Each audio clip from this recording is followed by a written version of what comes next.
The Crown Prince arrived unexpectedly quickly after they sent him a message.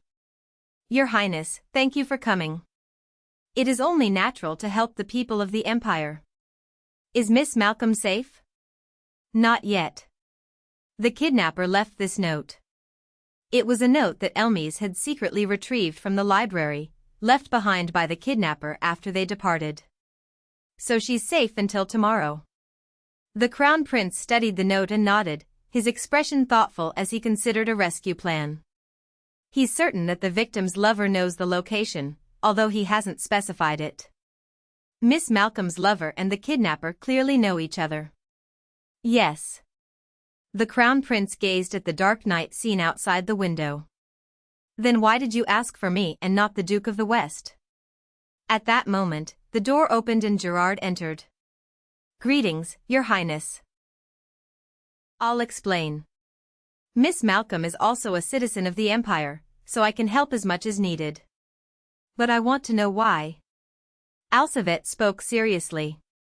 It says tomorrow, but I don't know when he might change his mind, so I'll explain on the way. Very well. The Crown Prince, who had heard the whole story in the carriage, fell into deep thought before finally speaking. So this is what happened in the south. Does His Majesty know? I'm sure he guessed, just as I did. Gerard answered bluntly. But why does His Majesty ignore this situation? No matter who controls the south, what's the problem as long as tax revenues don't decline? In His Majesty's view, the current situation is preferable, it allows him to exploit the South's weaknesses. I see. It was a wise choice to contact me. No matter how powerless I may seem, I am the only Crown Prince, so even the fake Duke cannot act carelessly against me. They were currently riding in the Crown Prince's carriage with the Imperial emblem painted on its doors. Rather than secretly rescuing Brianna, the plan was to publicly announce that the Crown Prince had saved her.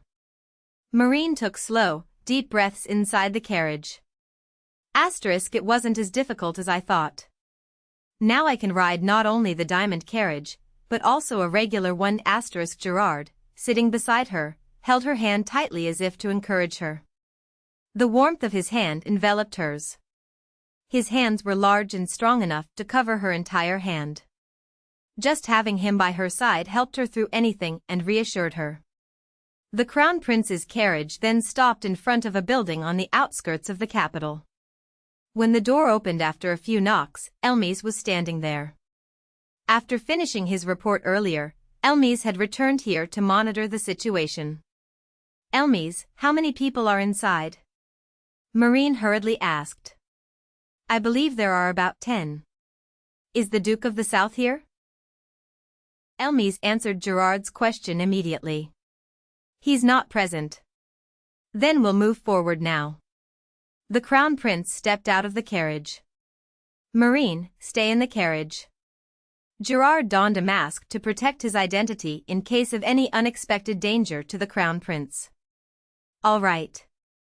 Marin watched the situation outside through the carriage window.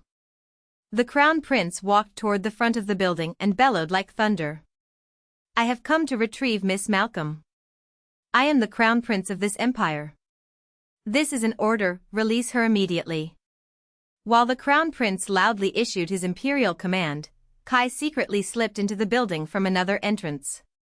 Marin's plan called for the Crown Prince to confront them directly and prevent the Duke of the South's men from doing anything foolish. However, to prepare for the worst-case scenario, she had arranged for Kai, the head of the Shadows, to keep watch over Brianna while she was being held captive. The Duke of the South's assistant nearly lost his composure when the commotion erupted outside. Who on earth would risk confronting kidnappers and issuing orders to them? Of course, the kidnapped woman would remain safe until the real target appeared, but didn't this person understand that? Is the person outside really His Royal Highness the Crown Prince? It appears so. Why on earth? His Royal Highness himself has arrived? What kind of relationship does that lady have with the Crown Prince? I don't know. In response to the mercenary's reply, the assistant turned his head and looked at the gagged woman. The woman's head, which had been hanging limply the whole time, suddenly shot up. Hope filled her dark green eyes. "Are you close to His Highness the Crown Prince?" The woman paused for a moment, then nodded frantically. "This is insane. Are you really close to him? A viscount's daughter and the Crown Prince, who treats women like stones." He didn't know how much he could believe her, but this wasn't a problem that would end by killing her here. Above all, he had to keep her alive so his master could obtain what he wanted. First, he had to leave, at least to hide the fact that the South was behind this. "I'm leaving quietly. You all stall for as long as possible." The assistant gave orders to the mercenaries. They didn't know his exact identity. Since his master couldn't move the Southern Knights without the family ring, he had hired mercenaries instead. But in a crisis like this, they could be easily disposed of, which made cleanup rather convenient. "What about the woman?" "Don't touch her, just leave her as she is. Then you all escape quickly too." "Understood." The assistant looked at the woman once more, then quietly slipped out the back door. "Release Miss Malcolm at once." As the Crown Prince shouted again, one of the mercenaries grabbed Brianna by the arm, pulled her up, and showed her face in the window. "Miss Malcolm." Tears of relief fell from Brianna's eyes when she saw the Crown Prince in person. "The client has left, so let's wrap things up." At the mercenary leader's words, the other mercenaries left Brianna standing by the window and began retreating. MMPH.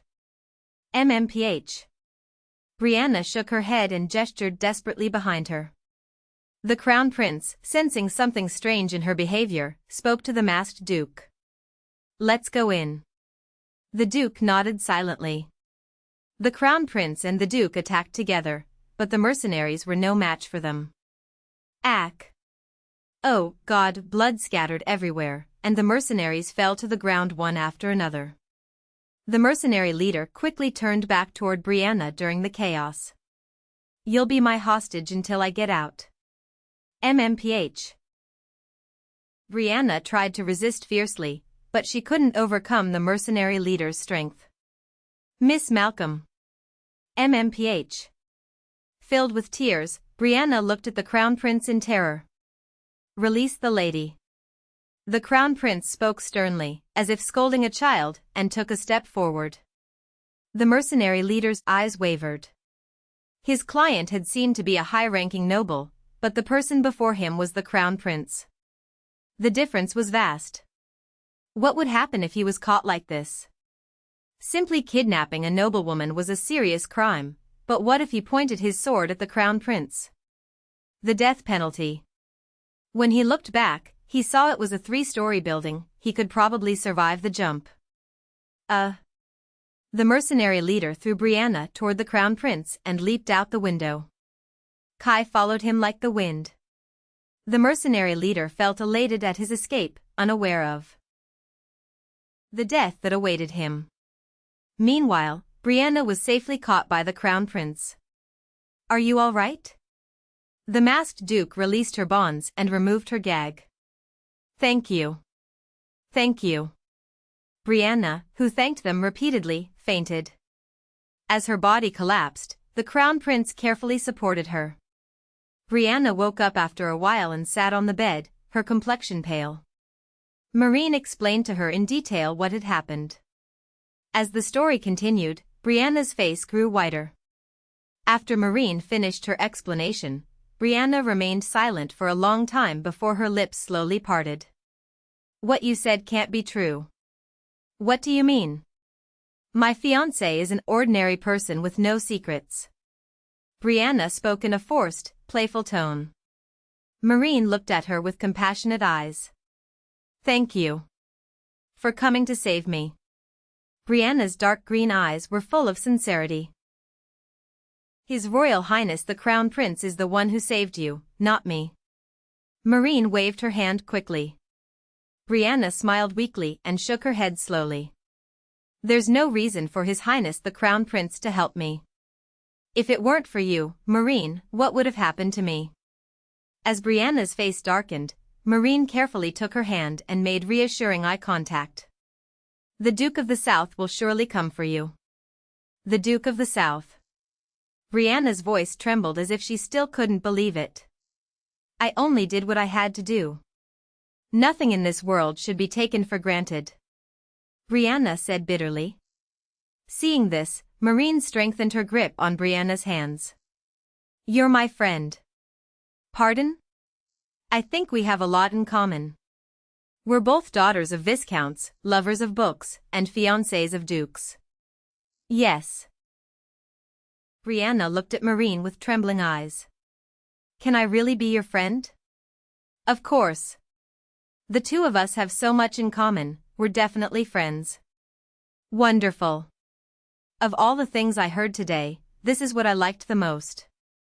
For the first time, a genuine smile appeared on Brianna's face.